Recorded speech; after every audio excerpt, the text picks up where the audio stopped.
what we did to put some structure into this, with the hope that there would be many questions that you would pepper us with, was we kind of thought we would lay out what we thought was the chronological order of what would go into a job search. So if I had a slide up here, it would say, generally starting out with writing a resume, having a resume that does a good job of showcasing you. We then want to talk about networking, which I think we both believe is, the name of the game and the way the world runs and how many jobs get filled. We will and can talk about cover letters. We want to also talk briefly about how one best prepares for what you're looking for in the next job, because oftentimes an offer or a verbal offer is a title and salary. And I think if many of you reflected on your work life, you would be able to think about managers that you enjoyed working with or didn't enjoy working with, company cultures that you fit in and you stayed at for years and years, and company cultures you couldn't wait to leave. And so there's multi-facets to what should go into your decision, and we want to share that with you. More than glad to talk to you about what goes into the preparation for a phone screen, as well as the different preparation that goes into in-person interviews. And then just follow up, yes. What the protocol is, what the shoulds and should nots are with following up with recruiters after the fact. So that's kind of how we're looking at things, and yeah, so we can start with some tips, unless you have any burning questions right off the bat. If we start with the resumes and cover letters, any questions that you guys have? Yes? Do cover letters, are they actually read? So, and so we will each offer our perspective. Yeah. Okay. So 15 years of recruiting experience, I can tell you it is, the majority of the time I do not read them. I have not moved forward with a candidate because the cover letter was poorly written. And that's happened more than the opposite, being that a cover letter really pushed a candidate over the edge. When I started 15 years ago, my mentor said that she worked with so many managers, hiring managers, that said they would never consider a candidate without a cover letter, and maybe that was the case back in the day. I've never encountered a single hiring manager that said, we're not going to move forward with this person because they don't have a cover letter. There is that small chance that you would have, and I've had those situations where I've looked on paper and I'm like, I just don't know, let me check the cover letter. Maybe they'll have a really compelling story, especially if there's been a gap in employment or maybe a couple of gaps in employment, or if it's it looks like the person is shifting their focus in their career. So I think that they are good. I think you shouldn't be discouraged if it goes unread. And I think you need to make sure that someone is quality checking it because it can be held against you if there's errors in it. And the biggest error I see is I work for the American College of Cardiology, and it will say, dear hiring manager, I'm very interested in working for the American Radiology Society. Like, they are copying and pasting your cover letters and just mass emailing them, and so not taking that time. I see it as a necessary evil. Okay, I at one time was part of the group that said a cover letter really needed to come with the resume. I've evolved. I see it as a necessary evil for a couple of reasons. One is if a resume is in the maybe pile and a well-written cover letter will make me maybe inclined to put it into the pile of could be worth a phone screen. I'll echo what Catherine mentioned. If you have some people who are looking to maybe move out of what they've done, but they want to share their transitional skills or maybe the method to their madness as to why they're looking to evolve this. And I would add one other thing to this, and it's still a necessary evil, but something that Liza did particularly well. And she shared her why. What motivates her, right? Why it's rewarding. And to the extent that you can include that in the cover letter as to why this position seems to be rewarding to you, why that kind of position or that organization would be energizing to you, communicates what motivates you. I will say too that I had the majority of the applicants that I've received, they actually don't submit cover letters. But as a job seeker, anytime I was a job seeker myself, including a year ago, I did a cover letter. Knowing that it may go unread, but it may help me as long as I have someone peer review it and make sure it looks good. I think if nothing else, it's showing that you're taking the extra time and you're putting it down. You're not just quick applying to every job you see. Is it kind of like a filter in certain roles? I mean, there's so many people that apply to them, and like a filter to say, well, who actually applied with a cover letter, say, let's focus on those people. And I have never seen that. That may be the case, and maybe in certain industries like publishing, I could see that more so, but I have never seen that. Yes? Go first. I have a question regarding HR recruiters in publicly traded Fortune 500 companies. So over the past several years, I've had 3 experiences where I was flown out for an opportunity that wasn't actually open. Law required that they publicly posted, etc. But I felt like what used to be called a filler candidate, I don't know what it is now, it was a gross waste of time. So the first time it happened, I was really taken aback. And I was sort of aware that this practice was out there. The second time, I simply had to keep an open mind because, there's a possibility. And then the third time, it was just, family pressure, keep an open mind, go for it.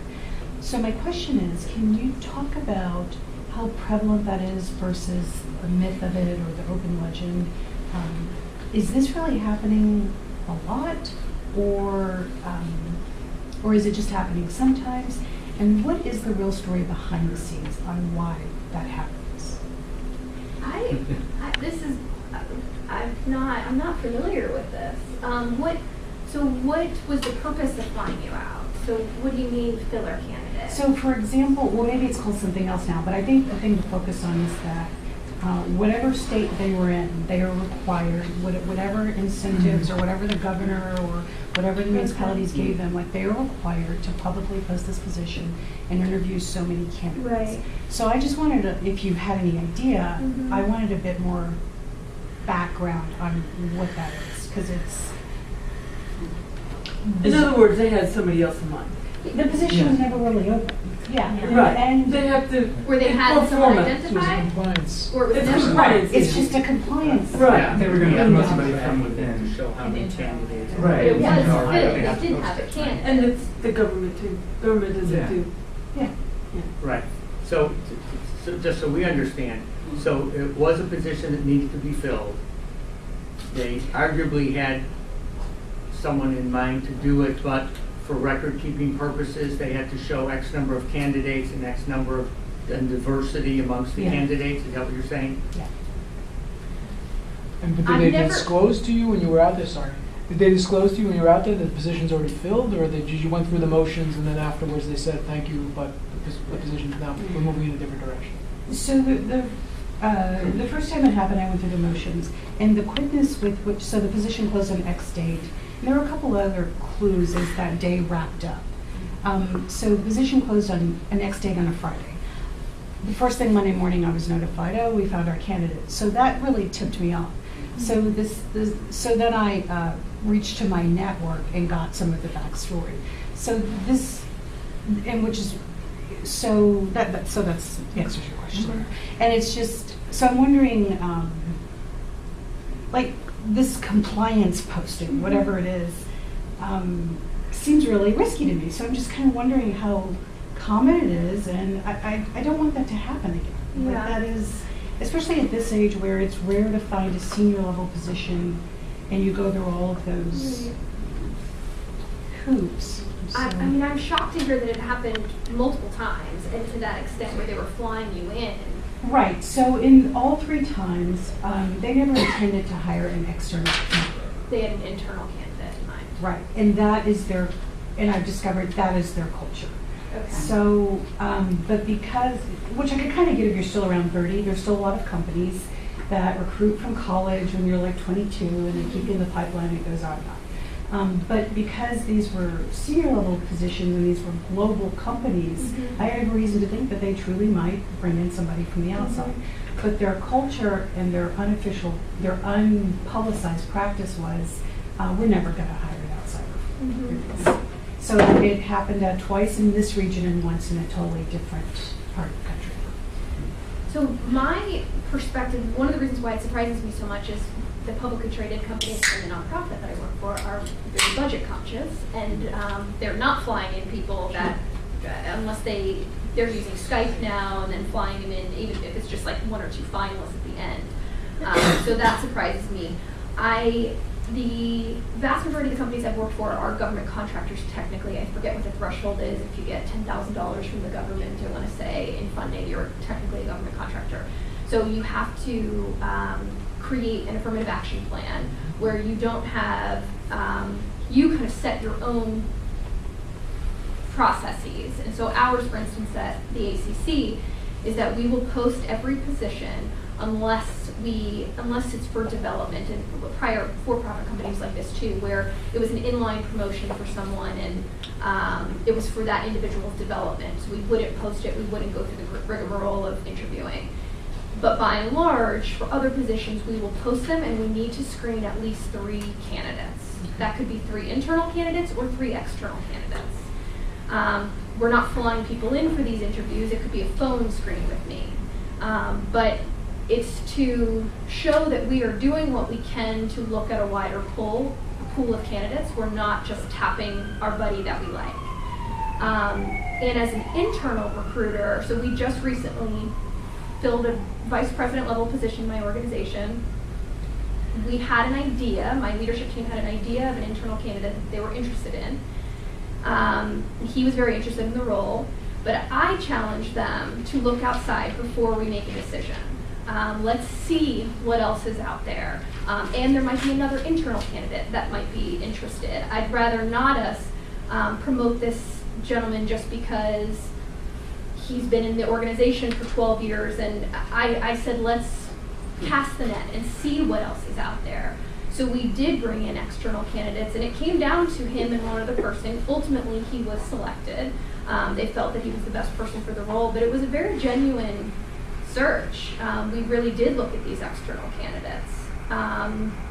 As we do, I think for my organization, we fill about 40% of our positions internally, but that's with, we're looking at external candidates as well. And I don't know, it's a challenge for organizations because they want to continue developing and creating a career pipeline for their employees, but they're also giving an opportunity to external candidates. So I think unfortunately you were on the raw end of the deal 3 times. And maybe it was just that they're checking the box and going through some compliance issues they've agreed to. It seems extreme.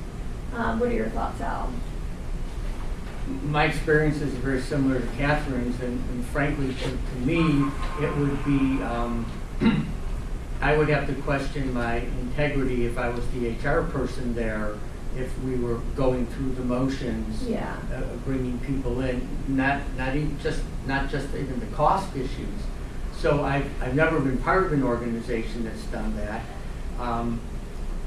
I understand where you're coming from, and I can see why they might do it. And you just seem to have been a victim of some bad luck. Having said all that, I think it tells you a lot about those organizational cultures. You probably don't want to work there anyhow. There's a hand up over here. Yes, I just want to, with Catherine, I just want to build on your experience. A friend of mine worked at the World Bank, and still in the World Bank you have to sort of fight for different positions within the bank. And she interviewed for a position, and she was actually hired for it, but she was told later that there was another person who had to shoe in. But they knew that this other person would get it. But the person who was interviewing all the candidates actually liked my friend better, and she got the position. So, you know, I agree with you that there are often times I just kind of went through something like that similar to myself, where there was an internal candidate. I had a feeling they were rushing everything through because they really had their eye on her. I didn't want the job anyway, so it's okay.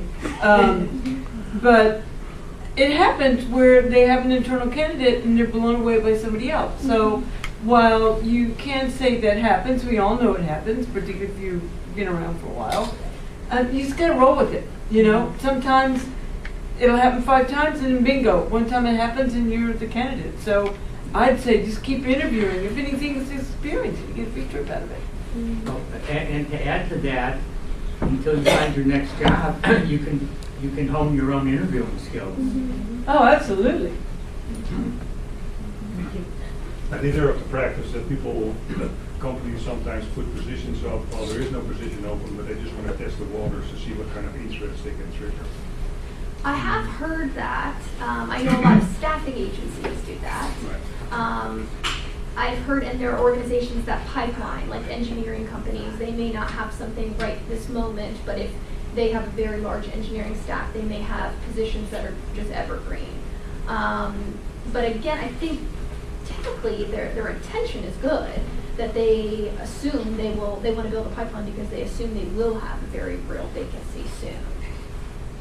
Yeah, I've heard different stories. Yeah.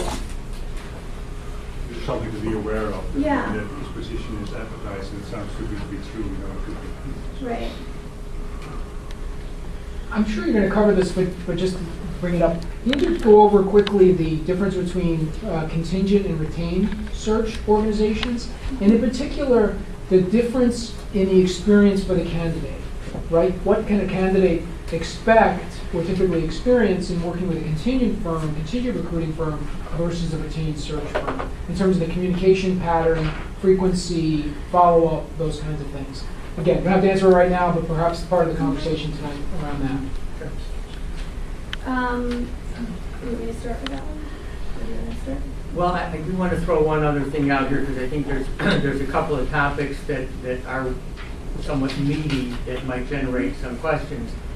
One of them is what your resume should look like and how you can best market yourself and showcase transferable skills, especially if you're not looking to do the same job in your next position.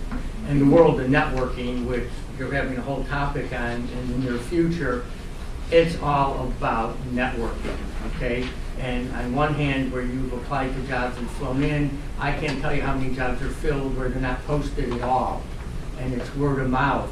And where you might fill a lot of positions because of internal promotions, I've set up employee referral programs and 40% of external hires were from the employee referral program. So it really is all about tapping into your network, the LinkedIns of the world, et cetera. And so I just kind of throw that out there as things that might have you excited and eager and curious about that we can tap into. And we can still get into retain versus contingency, et cetera. Resumes, okay? Right now, is everybody comfortable with their resume? It showcases you in the brightest light. Okay, got some heads nodding the other way. Okay. It would be helpful to know, like, I may think it looks, like me, but what does it look like to you, or Sure. what, like, when you look at the quantity that you two look at, what jumps out, I just kind of look at my own, so, what do you see, or when you have 100, what do you look at first, or what are the key things we should have right there? So let me talk about what I consider the profile, and then why don't we talk about what happens when you get it, okay? So to me, I'm big on your headline news. So if your resume is like a newspaper, then I want something to jump out at me as to what kind of position you're looking for, and whether it's the title of what you had or it's combined functions. I know there's some people here in government policy. I've worked with people that were in government affairs and public policy, and they were equally good in both, and they could go either way. And so the top of the resume said government affairs / public policy, but it got the attention of the people. You knew what you were looking at. You didn't have to go halfway down the page to look for a title to see what they were doing, okay? The other thing that I do in working with candidates is I really want them to think about not only their functional skills, but their performance competencies, okay? So everybody here has communication skills, relationship building skills. Maybe I heard some of you have a technical skill, but you also do project management, all right? So when you think about the things that you do well, that you want to showcase, that you want a recruiter to see at the top of your resume, because if they don't see it there, they may never look at page 2 of your resume, okay? And then the other thing I like people to do is a final check before we finalize the profile. Go online and look at about a half dozen jobs that you might be interested in, that you think you're well qualified for. And what are the keywords and phrases in that job posting? And how many of them do you have that you forgot to put on your resume? So I'm not asking for anyone to fabricate anything, but we're marketing ourselves now. And so if you have those keywords and phrases, let's find a way to include them in the profile and to have them as bulleted items of your areas of strength. And just as an aside, after we're done, I have a copy of my resume and that template if anybody wants to see what I'm talking about. Okay? So that way, by having that, by the time Catherine gets it, you do what? So from an in-house recruiter's perspective, I'm sure you guys have seen the stats. We get, I think on average, 115 resumes per opening. We look at a resume for 6 to 11 seconds, I believe, per resume. That's on average. Obviously, if there's something that looks compelling, we spend more time. Many recruiters are very entry level. It's one of the early career positions within the HR department. So you often have 22-year-olds, 26-year-olds looking at your resumes. They may not have an expertise in aerospace engineering or in IT. They had a recruiting kickoff meeting with their hiring manager to find out, okay, what is this job? What is it that you need? What are the keywords that I need to be looking for in this resume? They've got the job description next to them, and they're looking for those keywords. So just like Al said, you definitely want to make sure you've got those keywords in your resume. I kind of start from the beginning of the resume. I look for a chronological resume, first of all, as he and I both talked about. You may get some career counselors that suggest you use a functional resume, but I've never met a recruiter that likes a functional resume. The chronological resume, which tells the story, I can see what you did, how you've progressed from your career, what new jobs you've taken, etc. And then I'm looking for accomplishments. So not a list, I don't want a job description. I want a list of your responsibilities and how you really shined with those responsibilities. How did you add value to the organization? I am also looking, like I said, if I'm very green, I don't know this field so well. I am really looking not just for general keywords, but I want it to look like my job description. Make my job easier. I have 6 seconds to look at this resume. Make it look like what I'm looking for in this job description, which you might not want to hear. Al and I talked about this on the phone, and it does require more work. If you have a friend who's handing your resume, or you meet someone at a networking event and they're handing your resume to someone on their talent acquisition team, that's one thing. If you are applying blind with everybody else, then I strongly encourage you to take the time to customize your resume for that opening. If it is the gentleman in blue, I'm sorry, what's your name? AJ. AJ. So you had talked about how you were director of IT previously, but you're really interested in a hands-on role. You're not interested in managing. Right. With your resume, if I'm recruiting for a software developer, an individual contributor, hands in the mud software developer, you may want to tone down the management and leadership and strategic experience you had in your resume. Because I'm going to look at that and immediately think he's overqualified, he's going to quit after 6 months because he's not going to want to do this hands-on work. Right. So not that you'd be misleading me about what you did previously, but it's highlighting the hands-on work that you did and you loved. Right. I just spewed out a lot. Yes. There's something that can help everybody, and maybe you'll bring this up, but I discovered it. It's called jobscan.com. Awesome, awesome, awesome. You take the description, the job description, you put on one side, you put your CV on the other side. It runs a scan and it tells you what % match you have. And not only that, it tells you exactly what to change on top of that. But not only that, if you go to the very end, you'll see that they'll give you a list of jobs that are available on this big thing, which I can't remember the name of. Indeed. Still can't think of it because Indeed, yeah, it'll give you things on Indeed that are similar to the job you're applying for. So, and if you only do one, or you get some, it'll give you 5 free scans. So I really highly recommend that you do jobscan.com, and you tell somebody about it. I have like 25 scans waiting for me, right? And you get 5 free scans, easy as pie. But they compare, and it shows exactly. It may say 80% match, and you go like, holy shit! I thought that my CV was perfect for the job, and you find that you instead of saying capacity building, you should say training, for example. So it just gives you the words. It's the same thing that you do, but it has to go through. It's like it's helping you get through a machine. Which, and some That's of them exactly are what it does. machines. So Yeah. some of the large organizations, they don't even have a 22-year-old recruiter looking Right, at a resume. They've right. got a machine filtering through. Yeah, so it helps you get through a machine. So if you can get through a machine, you certainly can get through a human. Yeah. Yeah. No, I 100% agree. I think that's a great idea. I think I agree with Al's point about the transferable skills, those competencies that you can take from one field to another field. But again, make the recruiter's job easier. It's difficult job searching.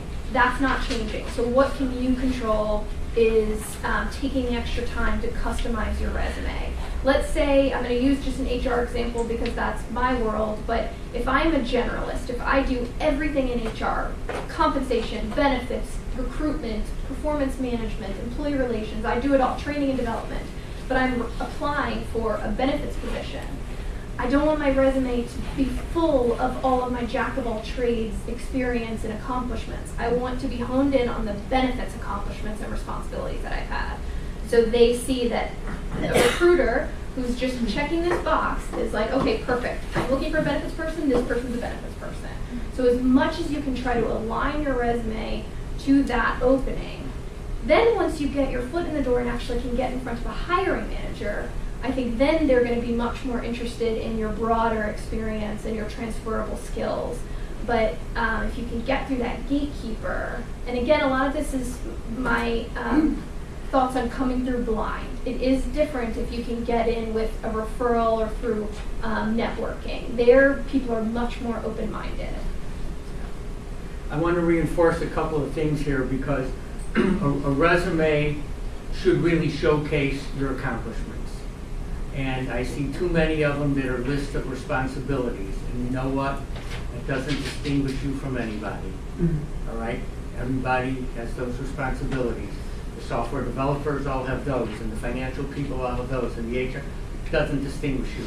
You want to emphasize your accomplishments. You want to quantify as many of those accomplishments as possible.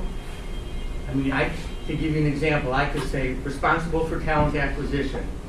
Or I could say hired 106 people at a cost per hire of $4,000, which tells you more about me. Okay? In instances where you can't quantify it, write the accomplishment in such a way that ends with resulting in what? What business need or objective was met by what you did. Okay? Because when I work with people and we go through some of these, I'll quickly say, is this a responsibility or an accomplishment?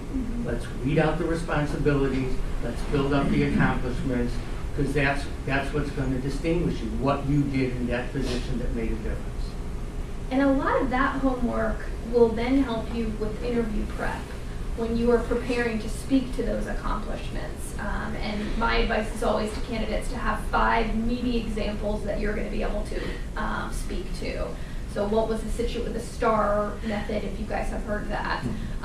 But you need those 5 meaty accomplishments or projects. And oftentimes if you can identify those in your resume, then it's perfect to speak to those in the interview process. I have a thought for you, AJ, and it was an example that I had years ago. But I was interviewing somebody who was obvious they were overqualified. okay? And we were looking for a director of operations with supply chain management, blah, blah, blah. And this guy, and we were a small biotech, and this guy did it at Bristol Myers Squibb, okay? And he had tried consulting and it wasn't paying out. And he even told me, he said, I only need to make $80,000. This was 20 years ago, but okay. And so halfway through the interview, I just said, why are we sitting across from each other? You are overqualified for this position. And I'll never forget what he said. He said, I understand, but you're a growing organization, and you're going to need to tap into the experience I had before coming here. And we hired him, and 18 months later, he was no longer a director, he was a VP. So sometimes you can play on the experience you have as a selling point for, you're going to be a great resource in that department, even if you're not the manager, but they can tap in and use you as a sounding board. I'm glad to report I already used that line in my phone. Good. Any other resume questions? What are your thoughts on these designs, these resumes that are being made now with Canva and all these different things that are colorful and fancy? I can understand maybe for entry-level roles, but for higher position, higher tier roles, useful, not useful? I don't see them often. I'm working on a social media position right now and a digital strategy position. So for those, I'm seeing some more creative resumes. But otherwise, I see pretty traditional ones, and I think that's fine. Some people obviously have read, they want the resumes to stand out and all this, and I don't see where it stands out if you put it in blue instead of black bold, right? So I'm not an advocate of. It's almost like you're compensating for something. Yeah, unless it was a creative industry or creative, position that you're pursuing. I think otherwise, not necessary. Is there another question? Regarding references, should one put in resume references upon request, or maybe not, or maybe forget it? Forget it. Don't worry about it. That's a phrase of the past. If they're interested and they want to hire you, they'll ask you for references, or you'll have to put it on the application or something. It's wasted space. But even references upon request, you don't have to put that. That's a given. Okay. You will, I'm sure. Yes. Oh, hi. Well, first, my apologies for arriving late to another engagement, and to which I already RSVP'd before this. But my question has to do with, I'm transitioning from one industry into another. I was a high school teacher for many years, and I'm moving into public health. And as a teacher, you employ project management skills and monitoring and evaluation, but teachers don't call those things by those names. So it seems, I worry about being sort of dishonest or misleading by using that terminology when I'm describing my accomplishments as a teacher, but Is it monitoring and evaluation? I mean, is it the same thing? Yes. I think it's not dishonest at all. Okay. You're just using the right lingo. Yeah. Okay, so that is appropriate for, Absolutely. to try to. We see it, I see it with candidates transitioning out of the military so often, where they will use military lingo, which doesn't translate. Actually, there's websites that will help you translate it into, private sector speak. And I don't think it's disingenuous or unethical at all. Thank you. Is there a good place to find reference for resumes? I mean, I'm sure there's tons online. I don't know if there's like a one.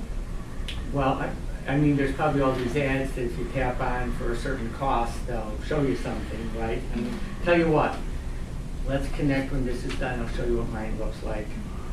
Give me your contact information. I'll send you a copy of it, and if you like it, use that. Okay?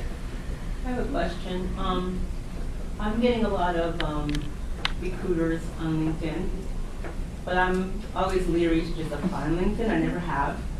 So what's the best way to do that? And it kind of ties up with how to talk with recruiters. Because I don't know, for whatever reason, I feel a little bit weird applying on LinkedIn. So how do you deal with that? We talked about this on the phone too, because my husband transitioned out of the Air Force and he was sketched out by recruiters on LinkedIn. And I said, honey, that's what I do all day, every day, is reach out to people on LinkedIn.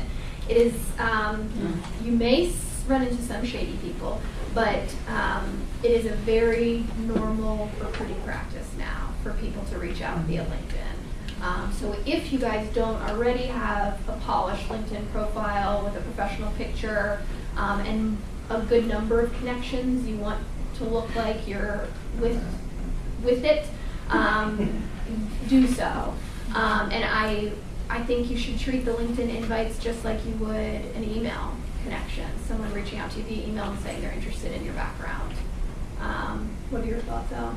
Oh, absolutely. I mean, LinkedIn is the tool, resource that in-house recruiters use, third-party recruiters use, people doing passive searches. Gee, we're thinking of filling this position in Q2. Let's see who's out there. I worked for a local association as a consultant a couple years ago. They were looking for a government affairs public policy person. What we did was we asked within the organization, who do you know that you've worked with, that you've seen at conferences, etc. They gave me a list of names. I connected with them through LinkedIn. We suddenly had 10 viable candidates, a short list of 3. It's legit.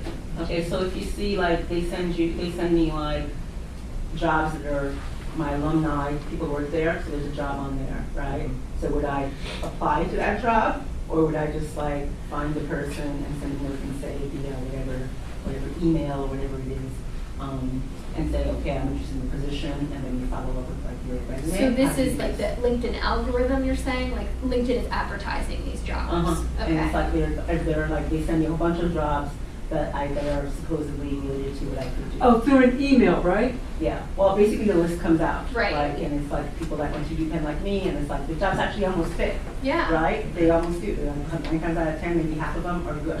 And Yeah. I've never really applied online with that, or haven't responded, so how do I, use that to my benefit? Most of the time, the link, if you click the apply link on LinkedIn, most of the time it will direct you to the employer's career site. So it's really just forwarding you there. So it's just like if you went to that organization's career site and applied. Okay. I think it's a great feature that LinkedIn says this alumni also works there. Yeah. Because, certainly you could reach out to that person if you felt comfortable and say, fellow alum, I'm interested, I'd love an opportunity at this position. Most likely they have an employee referral program. That person could get $500 or whatever the referral bonus is if you're selected for the position. Okay, so go apply online, see who else works at that organization that they told me my classmate or whoever does, and then do I reach out to them too? And that's ways to kind of get the ball rolling. That's like, I'm just asking for practical steps so I can follow them. I think if you're comfortable, what are your thoughts? No. I would do a couple of things. Okay. If there are alumni or other contacts through LinkedIn that work there, I'd reach out to them to kind of network your way in, and maybe they'll benefit by an employee referral thing, and then maybe you send your resume to that person that walks it down the hall to the hiring manager, to HR. So you're not in a huge pile. You're, oh, here's somebody that I know, and and give this resume careful consideration. Okay. You could always reach out to those few alum too and see if they're open to a quick call, an informational call to find out a little bit more about the culture and the position, and then they can get to know you a little bit better. So as Al said, then they'd have more of a comfort level in representing you. Okay, so people don't get weirded out like you call them and say, oh, it's your alum. Some people may, but that you just kind of have to be vulnerable and I think take that risk. Some people are very open to networking on LinkedIn and they've been doing it for years. Other people, just like you, are a little like, ooh, is this? I don't know. It's just a little creepy, but I mean, Yeah. I feel like, people from my school seem to be cool. Like I met somebody here who was, and we're like kids, she was went to the same school and it worked. So I feel like they're from my school, it might be, Yeah. okay, fine. If you've got a It's just connection like random- that, I think Okay. use it. Okay, thank you. And just a heads up, before you start making changes on LinkedIn, there's an option to share those changes with your contacts. So you might want to turn that off before you make major changes to your profile and things like that, so that people aren't getting a notice every second you change your profile. Understood. Good point. What are your thoughts on getting LinkedIn requests to meet with recruiters that I've never heard of? They just find me and say, hey, I want to refer to you on LinkedIn. Yeah. Some people say, well, they're recruiters, that might be helpful, so I'll go for it. Others say, like, I can apply for this person, I've never Right. worked with this person, never talked with this person, why should I link to them? So in my executive search days, I focused solely on HR professionals. So I would come across profiles that looked really strong, and I may not have something for them right now, but I would want to get in touch with that person and be connected. So as a recruiter, I would invite them to connect.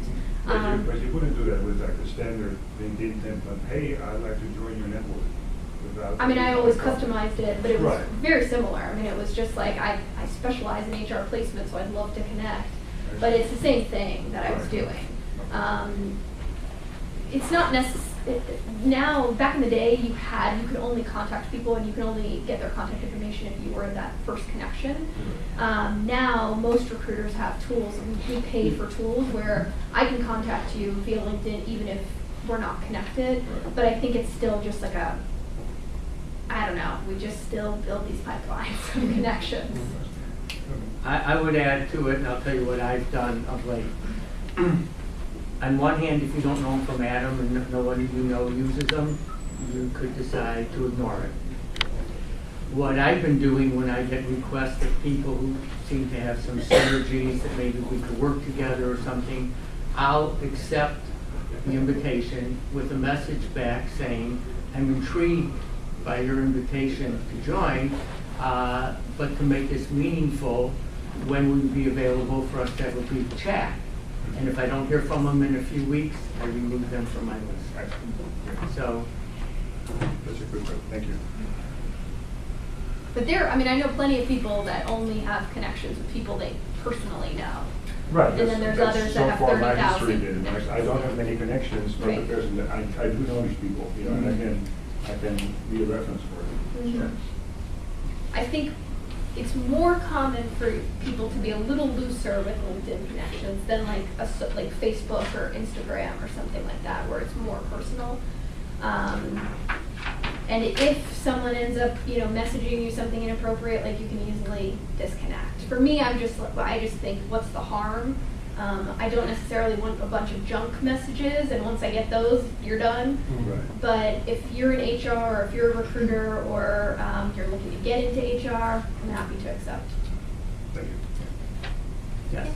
Question, going back to the discussion of if you have a connection in the organization to reach out, what happens when you don't have a connection? I've seen a few jobs that I've been interested in and have a lot of connections, but I just can't seem to find an in. And I remember submitting my application and just thinking, I'm guessing that no set of human eyes will read this.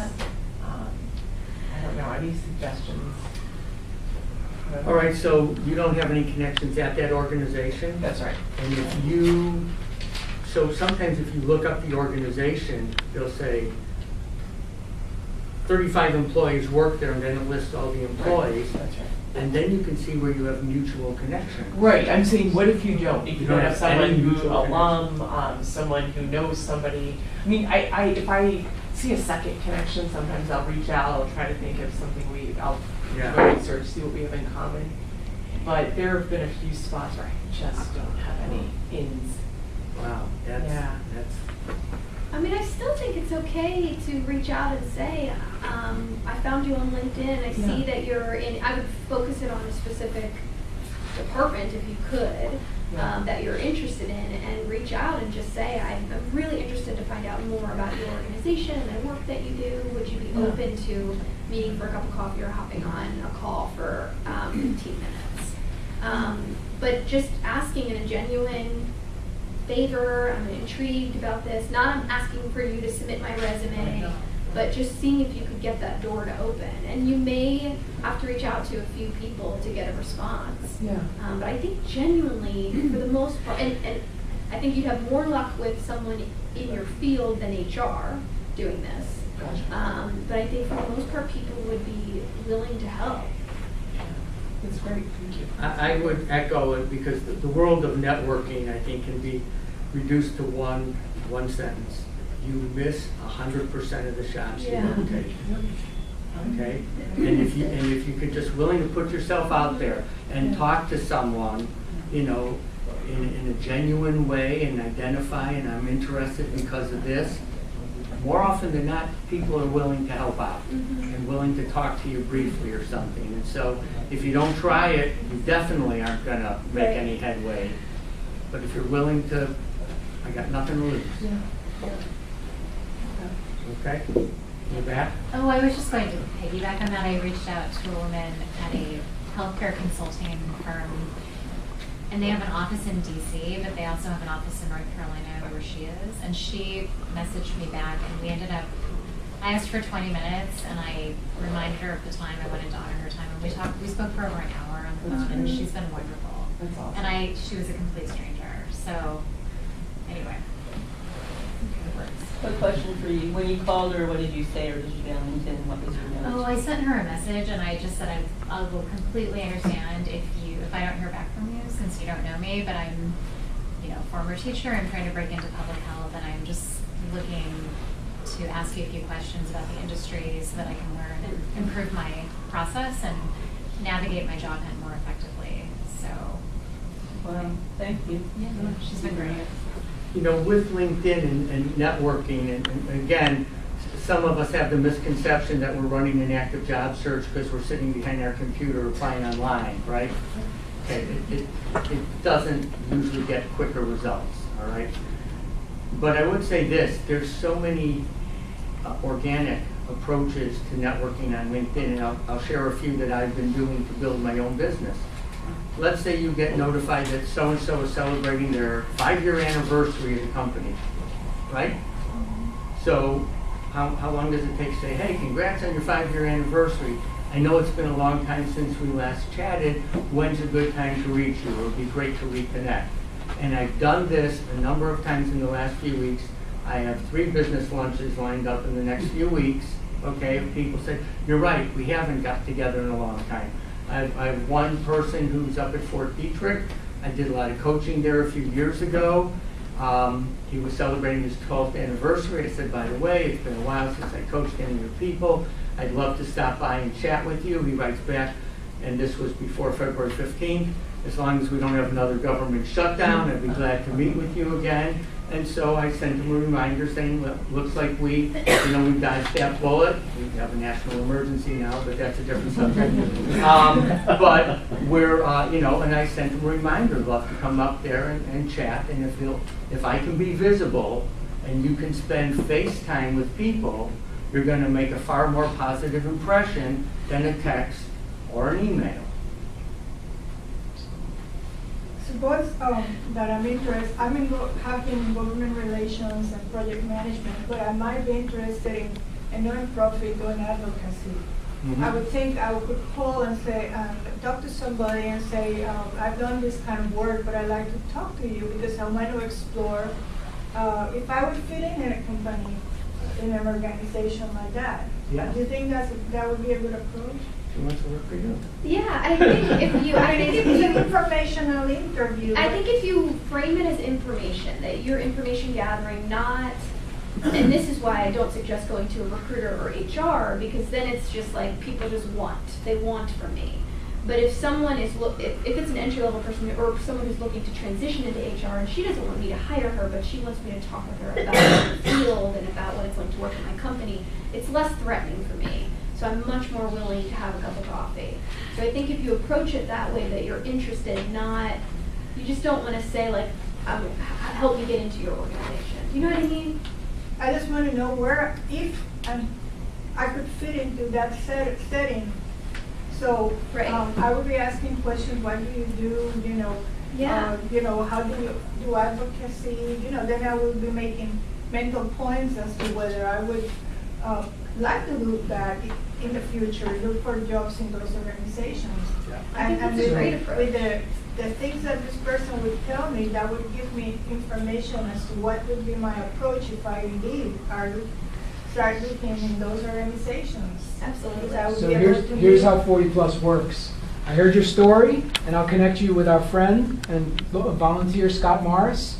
Scott is a longtime advocacy and government relations professional in the association community. He'd be happy to talk to you about what that role is all about. Oh, There you go. Welcome to 40 Plus. So So I wanted to touch on the contingency and retain searches before we wrap up at least, and any other questions too. But I do think this is a big topic. I have, like I said, I'm in-house now. I have previously worked for both contingency and retain search firms. Typically with retained, the level of service is going to be a little bit more white gloved. Yes? Just before you go in there, can you just define? So sure, yes, I'm sorry. So in both cases, you as the candidate do not pay anything. You should not pay anything. If you have anyone looking to represent you and they're going to charge you, run for the hills. The client, the company, is the one who engages a recruiting firm, a contingent firm, or a retained firm. If it's a contingent firm, they may be working, one company may be working with multiple staffing firms, and they say the first one in wins. The first one or the person who gives me the hired candidate, you get $10,000 or $20,000, whatever the fee is. If you don't produce as the recruiting firm, you don't get anything. Okay? Retained search firms, typically a firm will only enlist one firm at a time because they're paying a retainer up front. And the retainer can vary. Sometimes it's very executive level search firms like a Korn Ferry, if you're familiar. I think their model is a third, like a third of the fee is due up front. And this is the client paying, or this is the company paying, not you. But it's a big chunk of change up front, a big chunk of change once the candidates start interviewing, and then a big chunk of change once the person is hired. So the retained, yes? Maybe it's just a sideline, but can you expand a little bit on the financial picture? Is what they get, is that related to the salary or Yes. the position that they offer? So contingent firms, typically I would say 18 to 25% of the person's starting annual salary.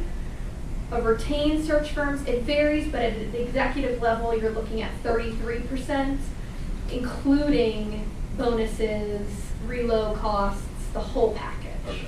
So the companies for retained searchers make a lot more. Right. They're also higher stakes. It's very stressful because they have to produce. They're getting paid upfront a portion of that money. Right, thank you. So the level of jobs typically are higher with retained, and the service is going to be higher. The recruiters are typically more experienced recruiters. They've got more skin in the game. Contingency firms, though, I think, and I'm a little biased because, like I said, I've worked in that space. Just like you can find a fantastic mechanic, and then you can find a mechanic who's going to rip you off, you can find a fantastic contingency recruiter who cares about you as a person. At the end of the day, both types of third-party recruiters and in-house recruiters, we are employed by our clients. We're not your career coach. So even though we want to help you find a job within our organization, you're not paying my salary. So I may help you and put you in touch with some other companies if I'm currently not representing a company that I have right now. But at the end of the day, like my boss is the client that's paying my paycheck. So my advice is to absolutely try to find contingency or retained, whatever's most appropriate, third-party recruiters, let's just say, all together. Third-party recruiters, I would do your research, ask for referrals in your space. So if aerospace engineering or IT or health policy, public health, whatever it is that you're looking for, do your research and ask for referrals for a firm that specializes, if possible, in that space. And then reach out to that firm or that recruiter. It's best if you can actually find an individual, if someone can speak to a specific person, and reach out to multiple firms. You don't have to work with just one recruiting firm. Reach out to multiple if you've got the time and the bandwidth, if you're in transition, and have conversations with them. See if you can come in and have an in-person meeting. Most of us do present better in person than over the phone. So see if you can get in front of them to talk about what you're interested in. You will need, just like in an in-person interview or a phone screen for a client, you're selling yourself. You want to walk in and for them to see, okay, I can place this person. I've got a few clients where this person would be a great fit. So they're not your career coach, but they could really help you get your foot in the door with some of these organizations. Many of them on the contingency side also do temp and contract work. Temp has a lower level connotation, but I mean contract. It could be a 9-month, very high level subject matter expert position. So it's, if nothing else, I think it's just another person to connect with, another person that can run opportunities by you, another person that can look at your resume and give you feedback, and help you see, you know, what you might not be seeing on paper. There are firms that will not hire you onto staff if you've contracted with them. Can you explain what some of the rationale is behind that? Can you explain the question a little bit more? So in terms of well-paid contract work, Okay. there are some, take consulting firms. There are several in this area that will not hire you if you have been on contract with them. And I'm wondering what is going on behind the scenes that might make that the case. Is there a fee that they have to pay, you know, or is there something, else? Because I have no idea. So oftentimes there's a fee. If you're represented through an agency, there usually is a fee. Most of the time it goes away after like 6 months or so. Right. So if it's been much longer, that organization has a raw deal with the agency. They should have negotiated a lower rate. But yes, we at the American College of Cardiology, we do it often.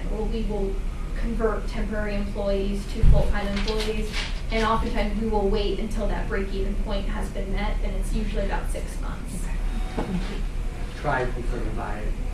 Yeah. A question, just involving the recruiter relationship and a lot of what you're talking about. This is something that's just recently hit me.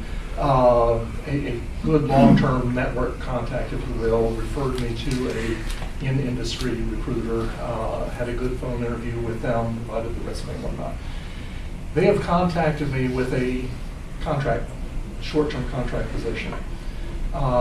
Frankly, I'm sure they know it, I know it. It's below the level I've been working at in terms of competency, below in terms of compensation, although where I'm looking, anything is good to an extent it doesn't peel me away. My gut is telling me that while this particular opportunity isn't really what I ought to be looking at, for sake of the relationship cultivating with the recruiter, it's probably good for me to go ahead and accept that. But I'm just wondering what your thoughts might be relative to something like that. That was not my initial thought, that you should do this for the recruiter.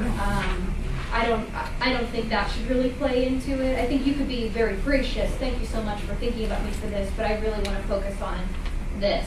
And they will completely understand that, I think. I think, though, I would encourage you just to be open-minded, that you could do this, and even though it's lower level, if it is kind of an interim solution, it could give you a little breathing room while you look for that right opportunity. And you're not locked in. Sometimes with these contract positions, they do want, if it's a project, a specific project, oftentimes they will ask for, you know, a commitment that you'll see the project through, but oftentimes they understand that this is a stop on the path for you. All I would add is this, and I ask this question to many people I coach: what is your financial runway? How long can you go without the salary before you cut into savings or whatever?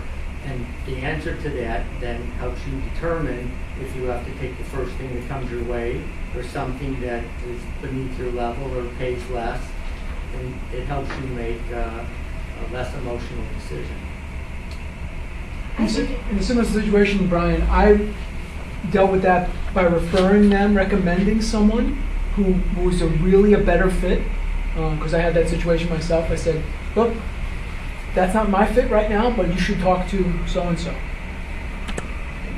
I do think, I think the financial runway is perfect. I also, I have a friend who was in transition for about a year, and he wasn't into contract work. I kept urging him to try to do that in the beginning of the search, and then a year, almost to the date, he did take a contract assignment. I'm sure finances played a big role in that, but I think also when more time goes by, I imagine you guys talk about this in the class, it gets harder and harder to sell your story if you've not been working or volunteering. But if you can say, you know, I left XYZ job back in May for whatever reason, and this is what I've been doing since. They don't need to know the extent of how much of a lower level project are you working on, but you're working on a consulting opportunity. So I think it could help you tell that story too, depending on how much time we're looking at. How are we doing time-wise here? Well, actually, audience and our presenter. So 2 ways we could do this. One, if we're getting late and people feel they need to go, you're welcome to. The other thing is, if you, both of you have any time to stick around a little bit longer, you want to ask them individual questions.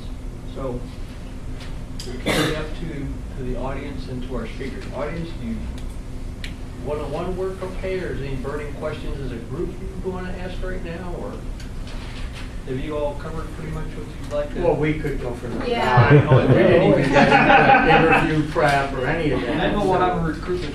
We can come Too back. for you two, right? Exactly. We do repeat performances. You do? Yeah. Okay. I have one question before you guys go. There was this part when you said, in number 4, you were like, how do you best prepare for what one is looking for? That's so general, but yeah. I think you covered the cover letters, you covered the resume, you covered networking, you covered recruiters. Is there anything else I'm missing? Best prepare for what one is looking for? Well, I think there's a whole litany of questions that you might want to try to anticipate that you might be asked in an interview, and have examples and compelling stories of how you did this real well, and recognize that all the questions aren't softballs. It's not just what was your greatest accomplishment, what was your proudest moment, but some of them are, tell me about an employee you didn't get along with, tell me about when you screwed up on the job, what did you do, what lessons did you... So a good recruiter is going to look for what we used to call contrary evidence. And so I think you need to be aware of that and be mindful of what your answers are, because I think I was talking with Eric and someone says, well, what's one of your weaknesses? I'm a perfectionist. And you know what? When I'm in a sassy mood and someone tells me that, my response is, I heard that one already. What else? Yeah, I have a good one for you. I have a recruiter I met at a job fair who somehow can't find me, he can't find the right job for me, but he's still staying in touch with me since November. And he sent me something. That's a great recruiter. I think so. I feel like something That's nice. sooner the better, but Yeah. yeah. But he sent me something the other day that the question was, who is better at something that you really are good at? And he said it was a stumper because nobody wants to admit that somebody they know or somebody they know is better at something that they're good at. Okay? A humbling experience. So how would you answer that question? Who's better at something in particular? Yeah, something that you're really good at.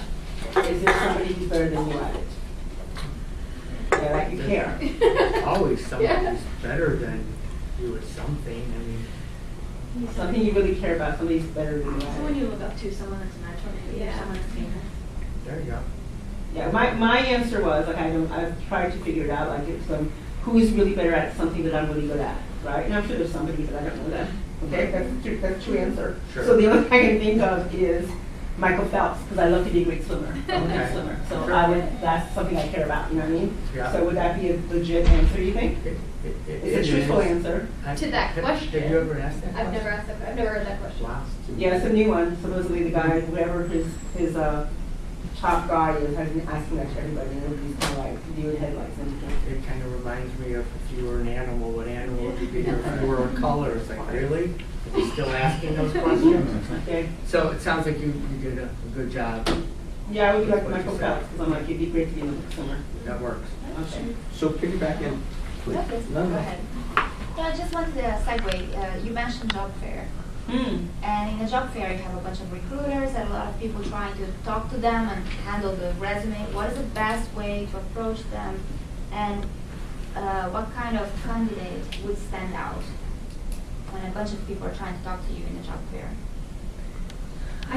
Job fairs are tough. For a recruiter, they're draining because of that, and there's just so many people. But I think it's just the people that are well-spoken, that seem genuine, that aren't just going from booth to booth and talking to every single recruiter, but if they're able to articulate why they're interested in my organization specifically, and they're taking time to have like a thoughtful 5-minute conversation with me.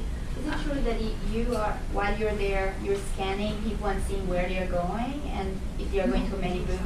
I mean, Yeah. maybe I've heard that, and I was some, like, maybe yeah. some recruiters do. I think there's some organizations that they hire a ton of people from job fairs. I've never been with one of those organizations. It's usually like we'll find a gem out of, you know, however many hundreds of people are there. So I'm sure maybe there are some people that have that tactic. And I think if you can get a card and then follow up with an email and thank them for the discussion, indicate if you're interested in any of the positions that you've seen online. So just make it more of a relationship touch point and not just a transaction at the fair. And if you have the opportunity, of course, to know who's going to be Yeah. there in advance, you know, Take a look at you the know jobs Booz Allen's going to be first. there, you know they're looking for these kinds of people, and then just say, oh, I saw that, I'm so glad you're here because I know you're looking for software engineers, I happen to have that background, or do you have any projects in this or that area? That's going to help you stand Definitely. out from just here's another business card, here's another resume for the pile that's going in the machine when they get back to the office anyway. So just find a way to stand out. So maybe piggybacking on her question from interview questions, any resource you recommend that we might look into? That was the first question. And two, also, when we started the talk, you mentioned phone screen and follow-up. Maybe, I know we're short on time, Yeah. so maybe just a couple tidbits just to have. So I'm on phone screens every day, and so many times the phone screen, the candidate is clearly not prepared. Like they'll prepare for the interview, but they haven't prepared for the phone screen.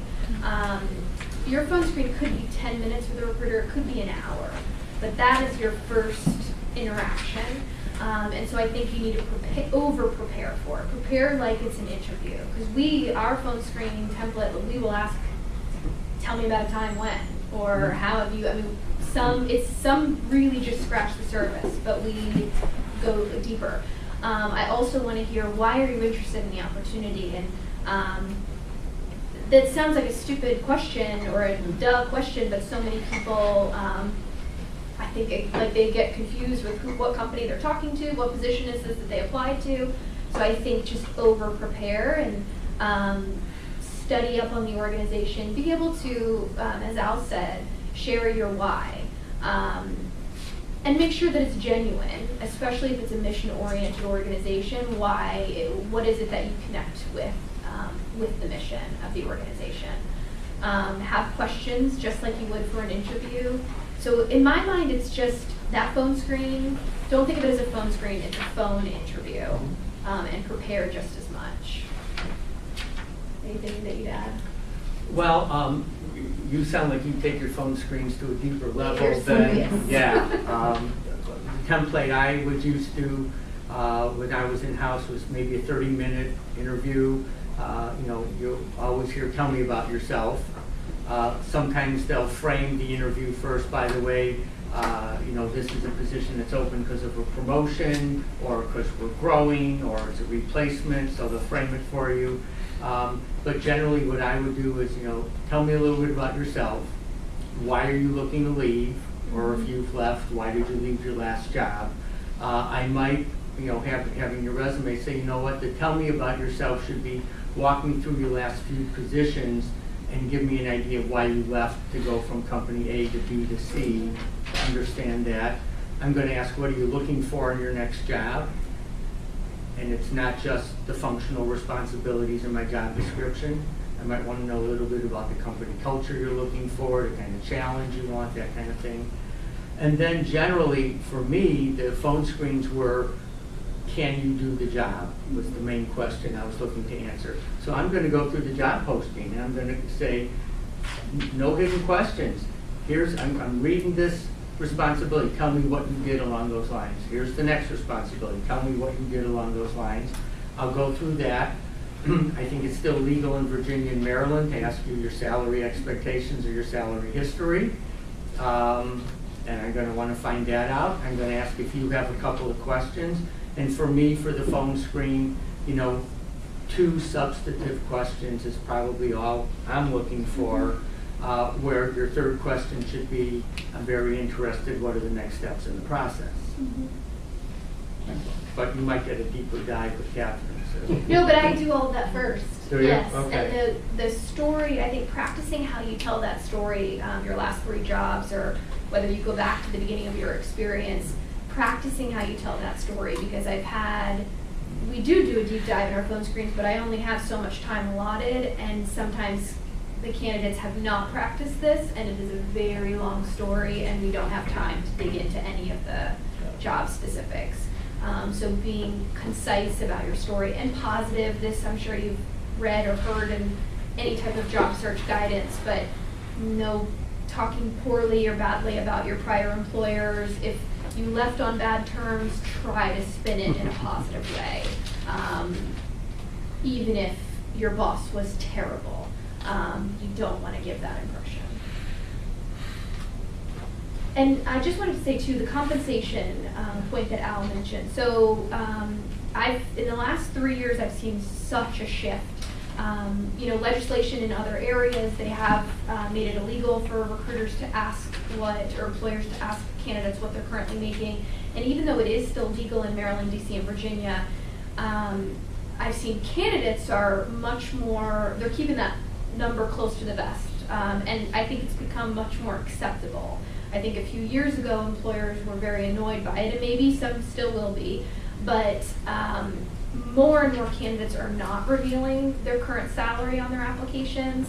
And if I ask them, I usually ask what they're targeting, but if I do say, you know, can you share with me what you're currently making or what you're making most recently, many times now they spin it and they say, well, can you share with me what the target is for the position?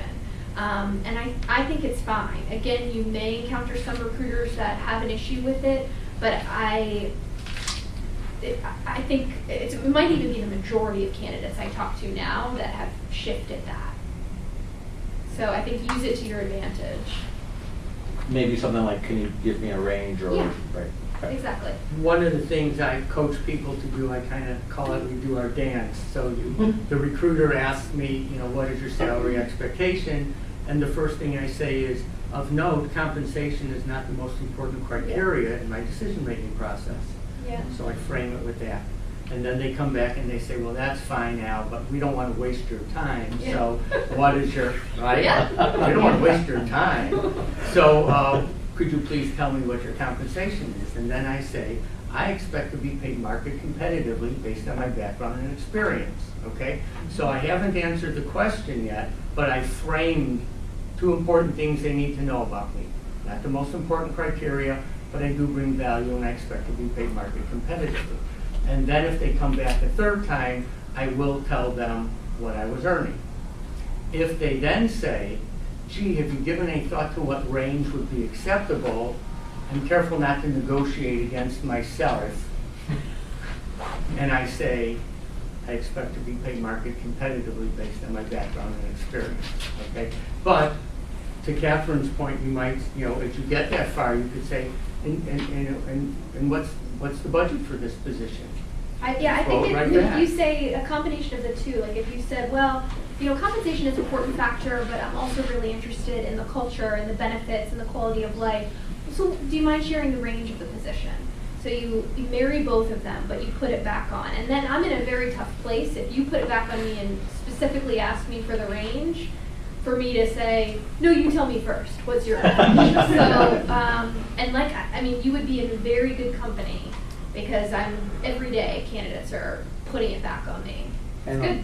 And on the, I'm sorry, and final one, sorry. Would you say full comp, base plus bonus, to say as the figure?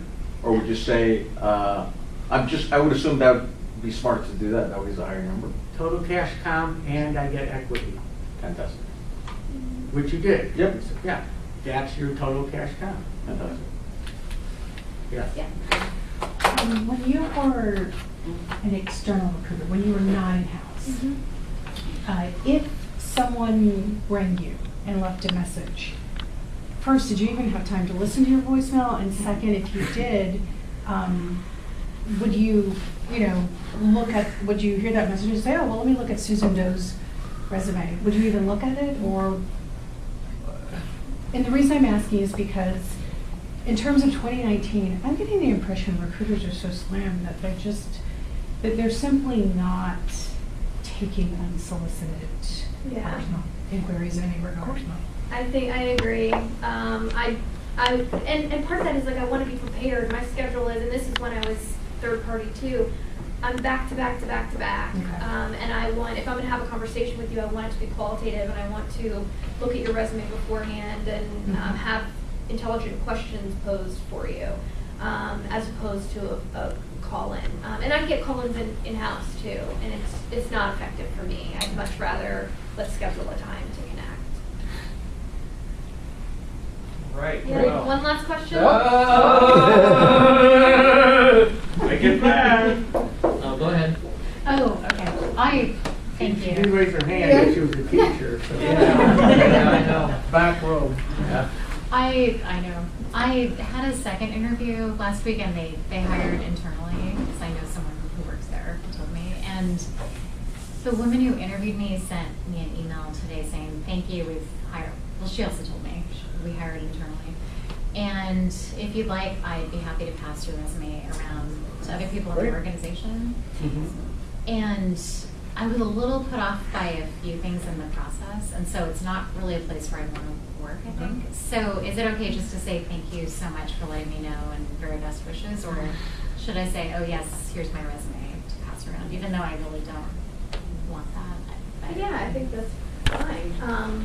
If you're certain, it could have been a bad recruiter and a bad hiring manager. Maybe it's not the whole organization. It could have been the whole organization. Oh, that's true. But And I guess you maybe should it never cut off close an that door, opportunity. yeah, maybe just Right. see. Right. Just don't forget, people that work there now go somewhere else. Yeah. And, you never know. I mean, I was telling Eric a story that I'll end this with. So I told some of you that in '03, I was out of work for 9 months. Okay?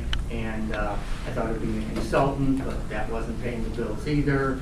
And so ultimately, I got an opportunity to possibly do a consulting thing for someone. All right, so '03, I'm out of work. I get a job in late '03. I stay there 5 years, and then I become a consultant. Right? Now we're going to fast forward to 2011. All right? I'm asked to meet the CEO of a company, a small startup company, and the CEO and the head of R&D don't get along, and could I do some leadership coaching to help them work more harmoniously? But the CEO I'm meeting, the name's very familiar, and I kept track during my job search on a spreadsheet of everyone I met and who referred me to who and what comments they made. And I see that I had talked to this guy, and a former colleague of his named Ted had referred me to him. And when I talked to him on the phone a few times, he gave me some good advice. So we meet at a Panera Bread, and he's sitting there all formal and all because he's the CEO. And I come up and I introduce myself and I say, by the way, this isn't the first time we've talked. I said, in fact, Ted so-and-so referred me to you 8 years ago when I was out of work, and you gave me some very good advice. And his whole body language changed. He just kind of relaxed. And we sat down, and how do you know Ted? And blah, blah, blah, blah. And an hour later, he patted my hands. He said, you're the guy to help me. I coached him and his head of R&D for 5-6 months till they could work more harmoniously. Unfortunately, the chairman of the board then terminated the president, but they promoted the head of R&D to president, who then brought me in to be his HR consultant for 5 years. So You never know. you never know That's so when it's great. going to Thank play you. out, and sometimes it's longer term. It isn't always immediate results. Right. So again, you miss 100% of the shots you don't take. Keep shooting. Thank you.